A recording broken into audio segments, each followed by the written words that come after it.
క్రీస్తు యేసునందు ప్రియమైన దేవుని బిడ్డలందరికీ మన ప్రభు అయిన యేసుక్రీస్తు యొక్క శక్తివంతమైన నామములో house of vision international ministries తరపున మీ అందరికీ శుభాభివందనాలు తెలియజేస్తున్నాం. నిన్నటి దినాన మన జీవితాల్లో దేవుడు తన యొక్క కృపను చూపించి చక్కటి విశ్రాంతిని దయచేసి మరొక దినం మరొక అవకాశంగా మన జీవితాల్లో ప్రభు అనుగ్రహించినారు కదా. మరి నేటి యొక్క దినాన్ని దేవుని యొక్క వాగ్దానం వినటి ద్వారా ఆరంభిద్దామా? అందరూ బాగున్నారు కదా? దేవుని యొక్క వాక్యం వినడానికి సిద్ధంగా ఉన్నారు కదా? జనవరి మాసం 16వ తారీఖు 2026వ సంవత్సరం. ఈనాటి వాక్య ధ్యానం యెషయా గ్రంథం 46వ అధ్యాయం 11వ వచనం. నేను చెప్పి ఉన్నాను, దానిని నెరవేర్చదును, ఉద్దేశించి ఉన్నాను, సఫలపరచదును. దేవుని మాట వ్యర్థం కాదు. ఎప్పటికీ వ్యర్థం కాని స్వరం ఉంది. నిష్ఫలము కాని ఒక స్వరం ఉంది. నిష్ఫలంగా తిరిగి రాని ఒక మాట ఉంది. ఎవరు అడ్డుకోలేని ఒక స్వరం ఉంది. అదే దేవుని యొక్క వాక్కు. అదే మాటను యెషయా గ్రంథం 46వ అధ్యాయం 11వ వచనంలో ప్రభు మనతో మాట్లాడుతూ ఉన్నారు. ఆయన పిల్లలమైన మనం చాలా త్వరగా అలసిపోతూ ఉంటాం, ధైర్యాన్ని కోల్పోతూ ఉంటాం, ఇంకా ఎదురు చూడాలా అనుకుంటాం, ఇంకా ఏం జరగట్లేదే అనుకుంటాం, లేదా దేవుడు మనల్ని మర్చిపోయాడేమో అని ఎంతో నిరాశ చెంది దుఃఖిస్తూ ఉంటాం. సృష్టిని ఉనికిలోనికి తెచ్చిన దేవుడు, నక్షత్రాలకు పేర్లు పెట్టిన దేవుడు, తన చిత్త ప్రకారం రాజ్యాలను, దేశాలను, అధికారులను నిలబెడుతున్న దేవుడు ఇప్పటికీ మన తరపున పనిచేస్తున్నాడు అన్న విషయాన్ని మనం మర్చిపోకూడదు. ఈ వాక్యాన్ని జాగ్రత్తగా గమనించండి. నేను చెప్పి ఉన్నాను, దానిని నెరవేర్చదును, ఉద్దేశించి ఉన్నాను, సఫలపరచదును అంటున్నాడు. నేను దానిని చేయడానికి ప్రయత్నిస్తున్నాను అనలేదు, దాన్ని నెరవేరుస్తున్నాను అనలేదు, సఫలపరుస్తాను. నిశ్చయంగా నేను చెప్పి ఉన్నాను, అది జరుగుతుంది. నిజమే.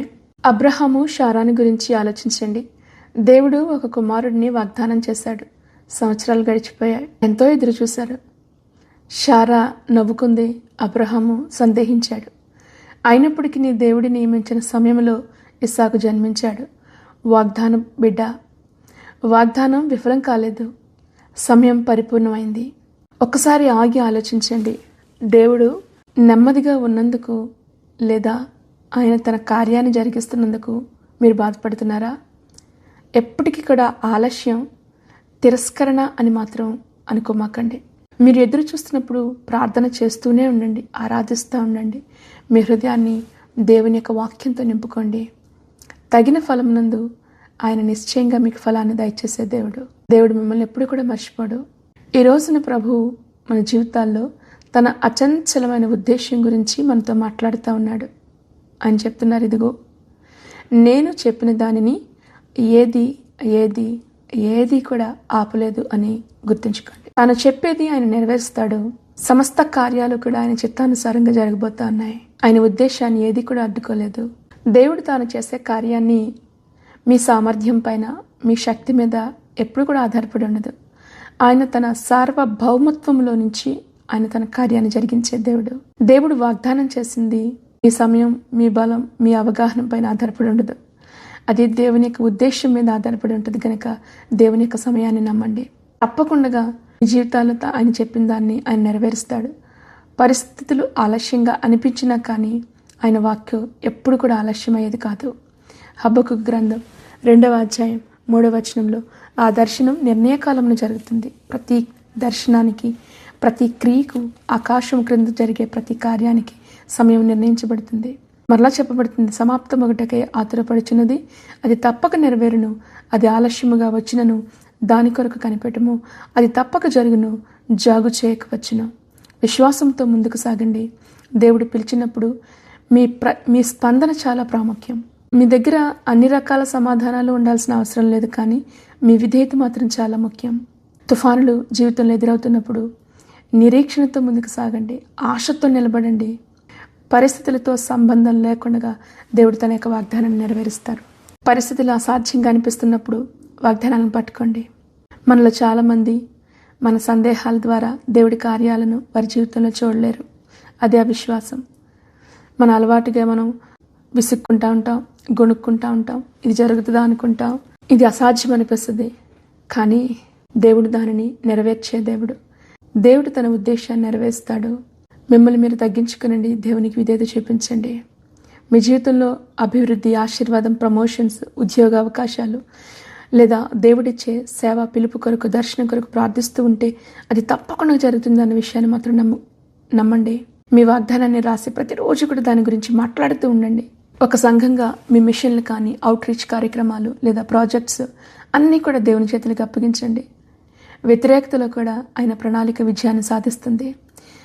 ఉద్యోగాల్లో, పని, వ్యాపారాల్లో నిర్ణయాలు అస్పష్టంగా కనిపిస్తున్నప్పుడు దేవుడు స్పష్టంగా మిమ్మల్ని నడిపించగలడు అనే విషయాన్ని గుర్తుంచుకోండి. భయం కాదు, విశ్వాసంతో ముందుకు వేయండి. యోసేపుని జ్ఞాపకం చేసుకుందాం. బానిసత్వానికి అమ్మివేయబడ్డాడు, నిందించబడ్డాడు, జైల్లో కఠినమైన శిక్ష అనుభవించాడు. కానీ అతని కళలన్నీ కూడా ఆవిరైపోయినట్లుగా అనిపించిన దేవుడు యోసేపు యొక్క జీవితపు తెర వెనుక పనిచేస్తూనే ఉన్నాడు. వాక్కు యోసేపును పరిశీలిస్తూనే ఉంది, పరీక్షిస్తూనే ఉంది. అనుభవించిన ప్రతి కష్టం, నష్టంలో కూడా యోసేపును దేవుడు సిద్ధపరిచాడు.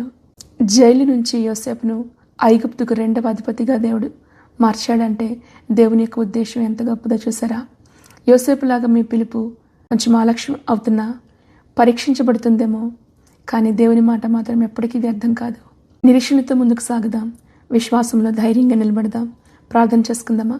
ఆ పరిశుద్ధమైన యేసయ్యా, మీ పరిశుద్ధ నామాన్ని బట్టి మీకు వందనాలు. మీ అచంచలమైన వాగ్దానాలకు మీకు వందనాలు చెల్లిస్తున్నాం. మీరు చెప్పింది ఏది కూడా మా జీవితాలలో నెరవేరకుండా ఉండదయా. నీ సమయాన్ని మేము నమ్ముతున్నాం. నీ సమయం కొరకు, నువ్వు చేసే కార్యం కొరకు ఎదురు చూచి నిలబడే ధైర్యాన్ని మాకు దయచేయండి ప్రభా. అట్టి బలాన్ని దయచేయండి. పరీక్షల్లో నిరీక్షణ కలిగి నిబిడలు నిలబడడానికి ప్రభా ధైర్యంతో నిబిడలు నిలబెట్టండి తండ్రి. నీకు స్తోత్రాలు ప్రభా. అన్ని భయాలు, సందేహాల నుంచి మీరు విడుదల చేయండి. మీ చిత్తంలో నమ్మకంగా నడవడానికి సహాయం చేయండి దేవానికి వందనాలు. అవును ప్రభా, ఎన్నో ఒడిదుడుకులు, ఆందోళనలు ప్రభా నీ బిడ్డలను ఉక్కిరిబిక్కిరి చేస్తూ ఉండగా నేను చేయి పట్టుకొని నడిపించమని అడుగుతున్నాను. నిశ్చయంగా మీ వాక్కు మా జీవితాలలో స్పష్టమైనదిగా ప్రభా, నెరవేర్చేదిగా మీరు చేయమని అడుగుతూ ఈ రోజున ఎదుర్కొంటున్న ప్రతి పోరాటాలలో మీరుండండి అయ్యా. వ్యాధి బాధల్లో నువ్వు తోడేని నడిపించి సహాయం చేయి. నీ బిడ్డలు తీసుకునవలసిన నిర్ణయాలలో నీవే తగిన ఆలోచన దయచే దేవానికి స్తుతులు చెల్లించుకుంటూ నిశ్చయంగా నీ బిడ్డలకి ఇచ్చిన కుటుంబాలను, బిడ్డల్ని, చేస్తున్న వ్యాపారాలు, ఉద్యోగాలను దీవించండి. ఉద్యోగ ప్రయత్నం చేస్తున్న యవన బిడ్డల్ని జ్ఞాపకం చేసుకునండి.